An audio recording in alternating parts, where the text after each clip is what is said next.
स्वागत है मेरे YouTube चैनल पे। मैं हूं AK कश्यप। आज एक महत्वपूर्ण टॉपिक पे बात करेंगे। विषय है कि यूनिफाइड पेंशन स्कीम में अपने पेंशन को आप कैसे समझेंगे, क्योंकि यहाँ पे IC, BC और PC, अब अगर बात करें IC इंडिविजुअल कॉर्पस की बात चल रही है, व्यक्तिगत कॉर्पस की बात चल रही है, बेंचमार्क कॉर्पस की बात चल रही है BC, और पूल कॉर्पस की बात चल रही है। पेंशन की कैलकुलेशन को यहाँ समझने के लिए आपको ये वीडियो देखना होगा, और यहाँ पे इस बात में कहने में ज़रा सा भी कोई गुरेज नहीं है कि यूनिफाइड पेंशन स्कीम का जो पेंशन है यह बिल्कुल अपने आप में लुभावना भी नहीं है, जिसको आप देख के कह सकते हैं कि चलो कुछ तो एक अच्छा लॉलीपॉप मिला। ये लॉलीपॉप और टॉफी के जैसा भी इसका टेस्ट नहीं है। आज के इस वीडियो में बात करेंगे एक और कैरेक्टर के बारे में, जो कैरेक्टर कर्मचारियों के रिप्रेजेंटेटर के रूप में यूनिफाइड पेंशन स्कीम में शामिल हुए थे, और इनका नाम है मिस्टर शिव गोपाल मिश्रा। अब यहाँ पे इनका भी कुछ तर्क को यहाँ पे समझेंगे, क्योंकि इन्होंने एक प्रेस कॉन्फ्रेंस में कहा था कि ये कर्मचारियों के हक में है। ये हक क्या, ये तो बिल्कुल बेहक वाली पेंशन प्रणाली है। बात अगर करें तो ये NPS से भी बुरा है। डिसीजन कर्मचारियों जो 23 लाख केंद्रीय कर्मचारी हैं, राज्य अगर लागू करती है तो 90 लाख राज्य कर्मचारी इसे प्रभावित हो जाएंगे। ठीक है, सरकार ने यहाँ पे एक विकल्प दिया है कि आप NPS में रहें या UPS में रहें, आप पे ये डिसीजन है। लेकिन अगर आप NPS से अगर UPS में जाते हैं तो NPS का पूरा कॉर्पस जो आपने जमा किया है वह सभी UPS में ट्रांसफ़र हो जाएंगे, यानी UPS को भी PFRDA के द्वारा ही रेगुलेट किया जाएगा। अब मसला यहाँ पे PFRDA नहीं है, मसला यहाँ पे UPS और NPS भी नहीं है। मसला ये है कि जब आप सेवानिवृत्त हो रहे हैं तो आप कौन सी राशि दे रहे हैं, 1 लाख, 2 लाख, 4 लाख, 5 लाख, मैक्सिमम 35 साल की सेवा पे। यानी 60 जो UPS में NPS में जो 60% दिया जा रहा था वह अभी आप राशि कम से कम लौटा दीजिए सुपर एनुएशन के समय। उस राशि पर भी आप विचार नहीं कर रहे। एक बात यहाँ पे थोड़ा सा संतोषजनक आया है कि जो पिक्चर में जिन कैरेक्टर को आप देख रहे हैं, इन्होंने एक कहा था कि सरकार जो है वो 3 साल पे रिव्यू करेगी, यानी 25 का रिव्यू 28 में होगा। तो रिव्यू तो NPS का रिव्यू होने चला था, और NPS रिव्यू के जगह और बुरा हो गया, रिव्यू ही कुछ अच्छा हो जाता। आने वाले समय में क्या कहा जाए, UPS में भी रिव्यू हो और UPS और बुरा हो जाए। और जो एक बार UPS में अगर चले जाते हैं NPS को छोड़कर, तो फिर वो अगर बुरा हो या बहुत अच्छा भी सरकार कर सकती है, दोनों संभावनाएं बराबर है। अगर बहुत अच्छा भी कर दिया तब तो दोनों हाथ में लड्डू। अगर UPS NPS से भी अगर भविष्य में रिव्यू में बुरा हो जाए तब उस कंडीशन में क्या होगा, दोनों हाथ आपकी खाली रह जाएंगे। आप UPS से NPS फिर रिटर्न नहीं हो सकते हैं। चलिए, आज के इस टॉपिक में हम जो शुरुआत करने जा रहे हैं, हमने जिस स्लाइड में जिन व्यक्ति को आप देख रहे हैं, इन्होंने ये आश्वासन दिया था कि PMO से मुझे बुलावा आया था और हमने कर्मचारियों के रिप्रेजेंटेटिव के रूप में कर्मचारियों की हक में बात किया था। अब आपको डिसीजन करना है कि हक में इन्होंने बात किया है या नहीं किया है। कमेंट में ज़रूर लिखिएगा, क्योंकि जब फाइनल आप कैलकुलेशन देख लेंगे पेंशन का और सुपर एनुएशन का, तब पता चलेगा कि सच में ये कर्मचारियों के हक के लिए बात किए थे या ये अपनी बात को नहीं रख पाए, या आने वाले समय में कुछ ये अपनी बात को रखे और केंद्र सरकार लिबरल हो जाए और लिबरल होकर यूनिफाइड पेंशन स्कीम को भी OPS के जैसा केंद्र सरकार बना दे। सभी तर्क खुले हैं, अभी दरवाजे बंद नहीं हुए। सरकार से भी आशा नहीं छोड़नी चाहिए, क्योंकि केंद्र सरकार कुछ न कुछ बेहतर आने वाले समय में यूनिफाइड पेंशन स्कीम में भी कर सकती है। हो सकता है ये प्रारंभिक ड्राफ्ट हो, जैसे NPS में प्रारंभिक ड्राफ्ट कुछ और था, बाद में NPS में संशोधन होते होते बहुत चीज़ संशोधन हुआ। एक चीज़ अगर छोड़ दे, अगर OPS वाला पेंशन को अगर छोड़ दे तो बहुत चीज़ NPS में OPS के जैसा भी मिलने लगा था। मृत्यु पर, अस्थायी विकलांगता पर पुरानी पेंशन जैसा, जो पुरानी पेंशन में पेंशन लागू था वह मिलने लगा था। तो यहाँ पे जो भी बात हम चर्चा करने जा रहे हैं, तो एक बार फिर से लिबरल होने की ज़रूरत है, सरकार को उदार होने की ज़रूरत है, और आग्रह है सरकार से कि इस पर ज़रूर कुछ एक अच्छा निर्णय ले, ताकि 23 लाख केंद्रीय कर्मचारी को बेहतर फ़ायदा मिल सके। चलिए, यहाँ पे देखते हैं कि जो लमसम जो मोटा मोटी बात है कि 12 महीनों का औसत 50% पेंशन मिलेगा। इसके लिए आपको 25 साल की सेवा जरूरी है। BRS में 60 वर्ष से आपकी पेंशन की शुरुआत किया जाएगा। बहुत यहाँ पे तर्कविहीन बात है, यहाँ पे थोड़ा सा सुधार की ज़रूरत है। आज जिस विषय पर हम चर्चा करने जा रहे हैं, ये आपका जो विषय है, टॉपिक है, ये आपके जो पेंशन कैसे कैलकुलेट करेंगे, कैसे आप समझेंगे कि मेरा कॉर्पस यानी इंडिविजुअल कॉर्पस क्या होता है, IC क्या होता है, बेंचमार्क कॉर्पस IC यहाँ देख रहे होंगे कि IC/BC बात कर रहा है, Q/300 बात कर रहा है। अब ये जो 300 वाला डिवाइडेशन है, तो ये Q क्या है, P/2 क्या है, तो इस विषय पर समझना जरूरी है।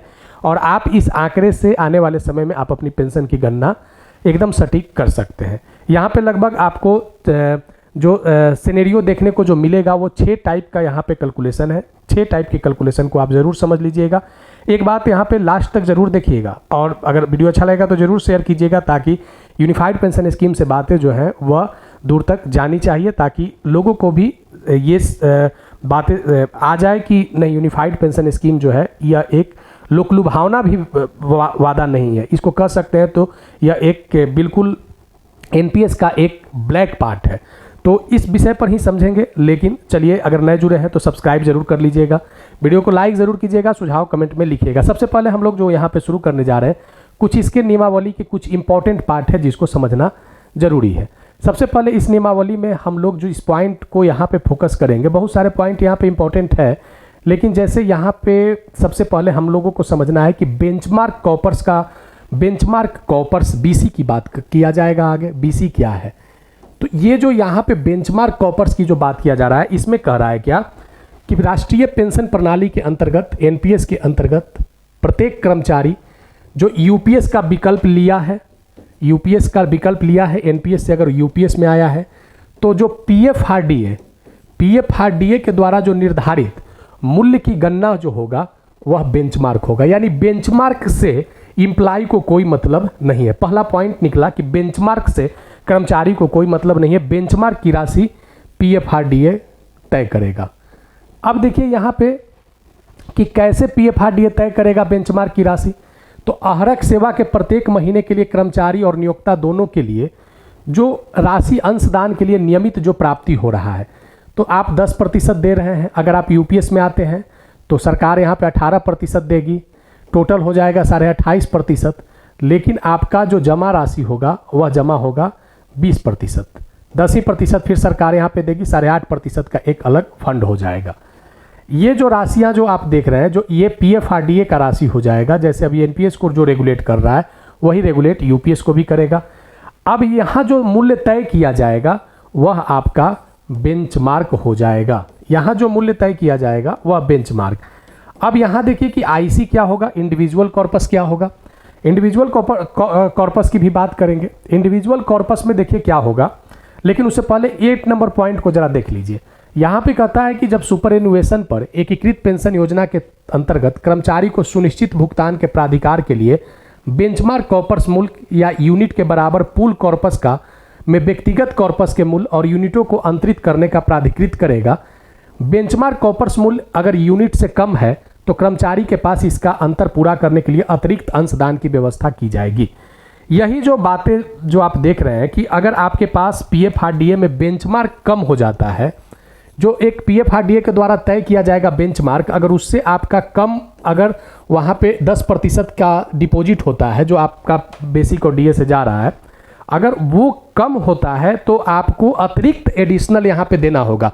यानी आने वाले समय में आपको बेंचमार्क को पूरा करने के लिए बेसिक प्लस डीए में व्यक्तिगत तौर पे आपको 10% से ज़्यादा का भी अमाउंट बढ़ाने की गुंजाइश करनी पड़ेगी, उस कंडीशन में जब आपकी न्यूनतम सेवा 25 वर्ष की नहीं बन रही होगी। ज़्यादातर ये मामला उन्हीं लोगों को देखने को मिलेगा जो 10 वर्ष से 25 वर्ष के अंतर में है, क्योंकि उनका जो इंडिविजुअल कॉर्पस है और बेंचमार्क कॉर्पस है, ये दोनों में अंतर हो जाएगा। कैसे अंतर होगा? क्योंकि उनका सर्विस लेंथ कम है। अब यहाँ पे देखिए कि जो यहाँ पे जो कैलकुलेशन को समझने के लिए, जो पेंशन कैलकुलेशन, इसको समझने के लिए 5 पॉइंट बनाए गए हैं। पहला पॉइंट जो बनाया गया है, किसी सेवानिवृत्ति उम्र के पहले 12 महीने का मासिक औसत मूल्य, ठीक है, मासिक औसत मूल्य का वेतन, ठीक है। ये कर्मचारी के पास 25 वर्ष या उससे अधिक जो क्यू है, क्यू जो आप देख रहे हैं, ये क्या है? आपका जो ड्यूरेशन है, सर्विस ड्यूरेशन है, वह क्यू है, महीनों के संख्या के आधार पर। तीसरा है कर्मचारी के सभी अंशदान नियमित रूप से जमा किए गए हैं और जमा में कोई चूक नहीं हुई हो। कर्मचारी ने निवेश में डिफॉल्ट पैटर्न को चुना है। कर्मचारी ने कोई आंशिक निकासी नहीं की है। जैसे एनपीएस में आप बीच में निकासी करते थे, जो विड्रॉवल प्रतिशत रहता था, आप निकासी कर सकते हैं। तो इसमें अगर आपने निकासी नहीं किया है, ये 5 पॉइंट जो है आपको यहाँ पे समझना होगा। इस 5 पॉइंट को समझने के लिए सबसे पहले आपको पहला एग्जाम्पल यहाँ पे जो दिया गया है, वह दिया गया है कि सेवानिवृत्त पर कर्मचारी के व्यक्तिगत कॉर्पस मूल्य की चर्चा यहाँ पे किया गया। लेकिन जो भी कैलकुलेशन यहाँ पे देखिए, जो भी कैलकुलेशन किया गया है वह एक राशि तय किया गया है 45,000 रुपया, ठीक है। 45,000 रुपया मूल वेतन पर जो भी कैलकुलेशन किया जाएगा इसमें एग्जाम्पल समझने के लिए वह 45,000 रुपया पे होगा आपका जो भी मूल वेतन बने या जो भी अभी मूल वेतन है। देखिए यहाँ पे क्या फॉर्मूला लाया है कि अगर आप कंप्लीट 25 वर्ष से अधिक नौकरी करते हैं, पहला एग्जाम्पल समझने के लिए यूपीएस में कितना पेंशन बनेगा अगर आप 25 या उससे ज़्यादा आप सर्विस करते हैं। यहाँ पे कहता है कि आपको हम जो कैलकुलेशन बता रहे हैं ये 45,000 रुपया मासिक वेतन पे है। आपकी जो भी मासिक वेतन है उसको डिवाइड कर देना है 2 से और फिर यहाँ पे करना है Q/300, यानी Q आपका सर्विस लेंथ हो गया। अगर आपने फुल सर्विस लेंथ 25 साल अगर किया है, 25 साल या ऊपर से 25 साल पे ही अगर कैलकुलेट करें तो यानी 300 महीने किया है और 300 से इसको डिवाइड कर देना है इनटू यहाँ पे जो आपका जो कॉर्पस अगर जो भी जमा हो फंड में अगर 50 लाख रुपया जमा हुआ है तो ये आपका आईसी हो गया, आईसी यानी इंडिविजुअल कॉर्पस। और यहाँ जो नीचे आप 50 लाख देख रहे हैं ये आपका बीसी हो गया, बेंचमार्क कॉर्पस, ठीक है। आईसी की जो राशि जो तय किया गया है ये आपका जो 10% की जो राशि आपने दिया था मूल वेतन और डीए का, और सरकार भी जो 10% की राशि दे रही है मूल ऐड कर रही है ना, 18.5% में 10% आपका ऐड होगा, 8.5% हट जाएगा, यानी जो 20% की राशि आपके जो खाते में फिर जमा हुई वह इंडिविजुअल कॉर्पस कहलाई, आईसी कहलाई। और अगर 25 साल का सर्विस है तो उतना ही राशि आपका पीएफआरडीए दे देगा, तो वह बेंचमार्क कॉर्पस कहलाया। यानी यहाँ अगर आप देखेंगे तो यहाँ से लगभग कितना हो गया, 22,500 रुपया जिन लोग का 25 वर्ष कंप्लीट हो जाएगा उनको बेसिक पेंशन शुरू होगा। इसके बाद इस पर डियरनेस रिलीफ जो डीआर जो है वह प्रत्येक 6 महीने पे जैसे अभी दिया जाता है वैसे दिया जाएगा। इतना सारा जो कैलकुलेशन जो किया गया कि बीसी आईसी, इसकी ज़रूरत क्या है 25 वर्ष से ऊपर वाले का? हमें तो यहाँ पे कुछ वैसा नहीं लग रहा है कि ये सीधे जब कैलकुलेशन में कट कुट है ही और जब P/2 ही कर देना है 25 से ऊपर तो फिर आईसी और बीसी का झंझट क्यों? अब देखिए यहाँ पे दूसरा पॉइंट, आईसी और बीसी का झंझट क्यों लगाया गया है, दूसरा पॉइंट में समझ में यहाँ पे आएगा। देखिए फिर 45,000 रुपया बेसिक पर कैलकुलेशन किया जा रहा है। अब यहाँ पे आपको देखना है क्या कि कैसे हमारा अगर सर्विस कंप्लीट 25 वर्ष नहीं कर पाता है, अगर हम 25 वर्ष से नीचे यानी 10 वर्ष से ज़्यादा और 25 वर्ष से कम अगर सर्विस है तो जो भी बेसिक आपका बनता है उसका डिवाइडेड इंटू 2 इंटू यहाँ पे 180 महीने पे कैलकुलेशन बताया गया है गजट में। 180 महीने का मतलब होता है 15 साल की सर्विस, 15 वर्ष की सर्विस, यानी 180 डिवाइडेड Q, यहाँ पे Q/300 इंटू जो आप देख रहे हैं यहाँ अगर आपकी 30 लाख कॉर्पस बनती है तो 30 लाख आईसी हो गया और 30 लाख बीसी हो गया, ठीक है। अब जब ये पूरा कैलकुलेशन को आप करेंगे, फाइनल कैलकुलेशन को करेंगे, तब आपको यहाँ पे जो राशि बनी 13,500 रुपया की राशि बनी। अब इसके बाद आपको डियरनेस रिलीफ जो मिलेगा, ये जो डियरनेस रिलीफ जो अभी 53% है, यही वाला यूपीएस में जब जो भी हो 55% हो 60% हो, यहाँ से आपको डियरनेस अलाउंस को कैलकुलेट करके इसमें ऐड कर दिया जाएगा। ये किस कंडीशन में बन रहा है? ये बन रहा है आपको जब 15 वर्ष की सर्विस की है। ये 18 वर्ष की भी सर्विस अगर आप कर रहे हैं तो यहाँ 18 का अगर आप कर रहे हैं या 20 साल का अगर आप कर रहे हैं तो यहाँ पे 240/300 हो जाएगा, ठीक है। और जो भी कैलकुलेशन आएगा वही आपका यहाँ पे बेसिक बन जाएगा, वही आपका पेंशन बन जाएगा। यहाँ पे आईसीबीसी में भी कुछ डिफर नहीं दिखाई दिया, जो आईसी है वही बीसी है।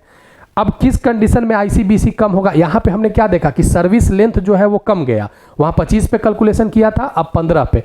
अब देखिए यहाँ पे जो कैलकुलेशन हम लोग करने जा रहे हैं वह कैलकुलेशन है 10 साल की नौकरी पे, जो न्यूनतम नौकरी है 10 साल का अगर आपने किया है तो यूपीएस मिलेगा।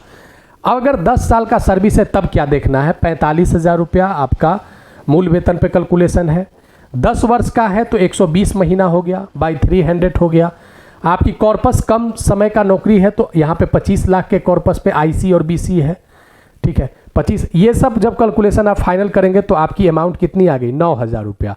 और यूपीएस में मिनिमम पेंशन कितना तय किया गया है? 10,000 रुपया। अब देखिए तो यहाँ पे अभी ओपीएस जिसका सभी लोग डिमांड करें उसमें न्यूनतम है 7वें वेतन में 9,000 रुपया, और यहाँ आप यूपीएस में 10,000। का है कि यूपीएस में 10,000 दे रहे हैं, जब यहाँ ही पे पूरा ढुलमुल है स्थिति तो यहाँ पे 10 क्यों? यहाँ पे भी 9 ही रखते और यूपीएस वाला ही कैलकुलेशन कर देते। यहाँ पे जो भी कैलकुलेशन आ रहा है 9,000 रुपये आ रहा है, लेकिन अब समझना है इस चीज़ को कि यहाँ तो 10,000 और उसके बाद जो है वह उसके बाद जो है डीआर का परसेंटेज है। अब यहाँ देखिए क्या हो रहा है, अब यहाँ कह रहा है कि 10,000 रुपया न्यूनतम सुनिश्चित भुगतान के साथ लागू करने के लिए डीआर बढ़ाया जाएगा, क्योंकि बेंचमार्क कॉर्पस पूरा मूल्य व्यक्तिगत कॉर्पस मूल्य से पूल कॉर्पस में जमा किया जाएगा। ये पूल कॉर्पस क्या था, जो अभी हमने बात किया कि 18.5% यूपीएस में केंद्र सरकार दे रही है। अब 18.5% में 10% आपके अकाउंट में जमा हो रही है। 8.5% की राशि वो कहाँ चली गई, तो वो चली गई यहीं पे। अगर यहाँ पे 9,000 कैलकुलेशन बन रहा है 10 साल के सर्विस पर, तो 1,000 रुपया और ऐड अगर सरकार करेगी तब न्यूनतम राशि पे जाएगा। यानी जो ये 8.5% की राशि जो पूल कॉर्पस में जमा हो रही है, ये राशि उन लोगों को मिलेगा जिन लोगों का न्यूनतम पेंशन से गणना कम हो रहा है। ठीक है, यहाँ पे दलील ये है कि डीआर अगर कम जाएगा तो 8.5% जो है हम 28.5% नहीं जमा करके हम 20% करेंगे और 8.5% पूल कॉर्पस में रखेंगे। अब देखिए यहाँ पे एक और कैलकुलेशन, ये कैलकुलेशन को समझना है उस कंडीशन में जब आपकी सेवा जो है वह कितने, हाँ, जब आपकी सेवा 10 ही साल का है और आपका आईसी जो है वह बीसी से कम है, यानी इंडिविजुअल कॉर्पस कम है बेंचमार्क कॉर्पस से। अभी आपने क्या देखा था, आईसी और बीसी सब इक्वल ही थे, जो भी वहां पे डिफर आप देख रहे थे सेवा काल की गणना में डिफरेंस देख रहे थे। यहां पे आईसी और बीसी क्यों कम हो रहा है? आईसी या तो आपने जो पैसा जमा किया था अपने सर्विस के दौरान, तो उसमें से कुछ पैसा को आपने निकाल लिया, ठीक है, विड्रॉल कर लिया, तो आपने जो 10% दिया था बेसिक और डीए का, और सरकार जो 10% दे रही थी बेसिक और डीए का, तो आप उसी में से निकाल लिए अपने सर्विस के दौरान ही, तब आपका आईसी तो कम गया, यानी इंडिविजुअल कॉर्पस कम गया। लेकिन बेंचमार्क कॉर्पस आपका जो था वो बराबर रह गया, क्योंकि बेंचमार्क कॉर्पस पीएफआरडीए तय कर रहा है। अब यहाँ पे जो निकासी आपने कर लिया तब आपकी तो आईसी कम गया। अब आईसी कम गया तब कैलकुलेशन कैसे होगा? देखिए यहाँ पे 45,000 रुपया बेसिक डिवाइडेड 2, और यहाँ पे 10 साल की सर्विस पे ये आईसी और बीसी की गणना किया जा रहा है, डिवाइडेड 300 इंटू यहाँ पे आईसी यानी आपने जमा किया 22 लाख रुपया, लेकिन आपका पीएफआरडीए का जो बेंचमार्क कॉर्पस है वह आपका हो गया 25 लाख रुपया। जब इसका फाइनल पूरा कैलकुलेशन करेंगे तो आपको 8800 रुपया आया। चाहिए कितना न्यूनतम पेंशन के लिए? 10,000 रुपया। ठीक है, अब यहाँ पे देखिए कि इस मामले में 8800 रुपया के साथ लागू महंगाई राहत होगी, क्योंकि आपने व्यक्तिगत कॉर्पस से पूल कॉर्पस में पूर्ण कॉर्पस जमा नहीं किया गया है। इस बात को समझना है। इससे पहले वाले आप थोड़ा सा वीडियो को अगर थोड़ा बैक करेंगे 20-25 सेकेंड, तो आपको वो क्लियर हो जाएगा कि वहाँ जो जमा किया गया था वह आपके द्वारा रुपया नहीं निकाला गया था, वहाँ आईसी और बीसी इक्वल था, तो वहाँ पे पूल कॉर्पस से सरकार पेंशन दे रही थी। यहाँ पे आपने आईसी को कम कर दिया बीसी के तुलना में, तब आपको 10,000 वाला जो झोल झाल है कि 10,000 रुपया जो न्यूनतम पेंशन मिलेगा और डीआर मिलेगा, यहाँ पे आपको अगर आईसी निकाल लिए हैं तब आपको 8800 रुपया पर ही डीआर लेना पड़ेगा। ठीक है, बताइएगा कमेंट में कि ये बातें आपके लिए कितना सुटेबल है कि नहीं है, जरूर कमेंट में लिखिएगा।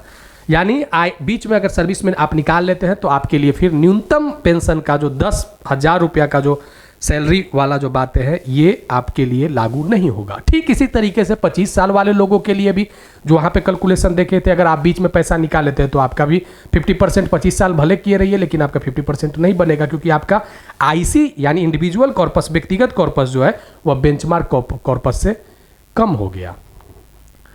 अब देखिए चौथा नंबर सिनेरियो क्या बना है।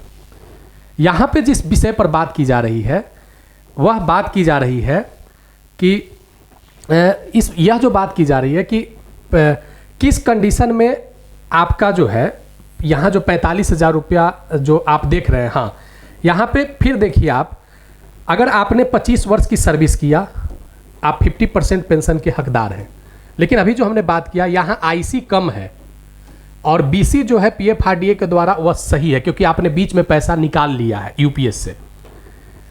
यहाँ जो 45,000 रुपया पर जो देखिएगा ये उनके लिए है।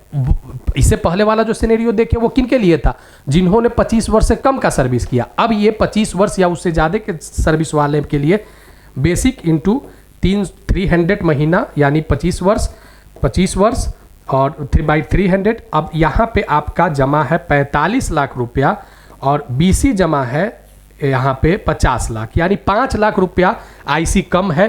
तब पेंशन तो आपकी बननी चाहिए थी यहाँ पे 45,000 के अनुसार 22,500, लेकिन बन कितनी रही है, बन रही है 20,250 रुपया। और इसी पर आपको डीआर दिया जाएगा, इसी पर आपको डीआर दिया जाएगा। यहाँ पे अब नेक्स्ट जो आप देख रहे हैं सेम सिनेरियो आप देख सकते हैं, फिर वही 15 साल पे कैलकुलेशन है। वहाँ जो पिछले वाले में हम लोगों ने साल का घटाया बढ़ाया था, आईसीबीसी इक्वल था। यहाँ पे 15 साल वाले पे आईसी 10 लाख कम हो जा रहा है बेंचमार्क कॉर्पस से। तब आपको यहाँ बनना चाहिए था 20,000 रुपया लमसम, तो यहाँ बन रहा है 18,000 और महंगाई राहत। देखिए ये बहुत बड़ा जो आप कह सकते हैं कि PFRDA, हाँ अगर आप नहीं निकालते हैं तब फिर आपको 22,500 रुपया यहाँ पे बना हुआ रह जाएगा। यानी कह सकते हैं कि जो पूरा आपको साथ रहना है वह PFRDA के साथ ही रहना है, आप इधर उधर नहीं हो सकते। बहुत सारे ऐसे एग्जाम्पल दिए गए हैं ICBC का जिसमें कम किया गया है। तो यही आपका बेंचमार्क कॉर्पस हो गया जो PFRDA तय किया है। इंडिविजुअल कॉर्पस वो हो गया जो आप 10% और यूपीएस में 18.5% में केंद्र सरकार जो कही है उसमें 10% यानी 20% आपका इंडिविजुअल कॉर्पस हो गया। बेंचमार्क कॉर्पस जो PFRDA दे रहा है और पूल कॉर्पस जो 8.5% का जो गैप हुआ वो उनके लिए जिन्होंने इंडिविजुअल कॉर्पस से कभी अपने नौकरी के दौरान पैसा नहीं निकाला है और सर्विस कम है, तो उनके लिए वो पूल कॉर्पस का व्यवस्था किया जाएगा। बीच में निकाल लिया है तो फिर पूल कॉर्पस का फायदा नहीं मिलेगा आपको। अगर निकाल लिया है और फिर चाह रहे हैं कि नहीं हम आईसी और बीसी को बराबर कर दे तो एडिशनल आप अंशदान कीजिए। ये सभी यूनिफाइड पेंशन स्कीम का फंडा है। इस वीडियो को 1-2 बार आप जब पूरा कंप्लीट देख लेंगे तो पूर्ण तरीके से आईसीबीसी और पीसी आपको समझ में यहाँ पे कंप्लीट बेहतर तरीके से समझ सकते हैं। और अगर कोई सुझाव होगा तो कमेंट में लिखिएगा। और इस व्यवस्था पर खास करके जो सुपर एनुएशन वाली जो बात चल रही है, सेवानिवृत्ति की बात चल रही है, थोड़ा सा केंद्र सरकार को चाहिए और आशा है कि केंद्र सरकार जरूर इस पर कुछ बेहतर फैसला ले। जो सुपर एनुएशन वाली जो अमाउंट है, क्योंकि कुछ बेहतर तो लग रहा है कि आने वाले समय से एनपीएस के बाद यूपीएस और जो 3 साल की रिव्यू है थोड़ा सा पहले ही रिव्यू कर दिया जाए, जिससे लोगों को एक आशा जो है, लगभग 23 लाख कर्मचारी इससे प्रभावित हो रहे हैं। तो केंद्र सरकार लिबरल होकर थोड़ा इस पर विचार करे ताकि लोगों को एक आशा बना रहे। वीडियो कैसा लगा है ज़रूर बताइएगा। अगर कोई सुझाव होगा तो कमेंट में लिखिएगा। आगे फिर हम मिलेंगे नेक्स्ट टॉपिक के साथ। अगर कोई ये होगा इन्फॉर्मेशन होगा तो आप ज़रूर लिखिएगा। मिलेंगे आगे। धन्यवाद।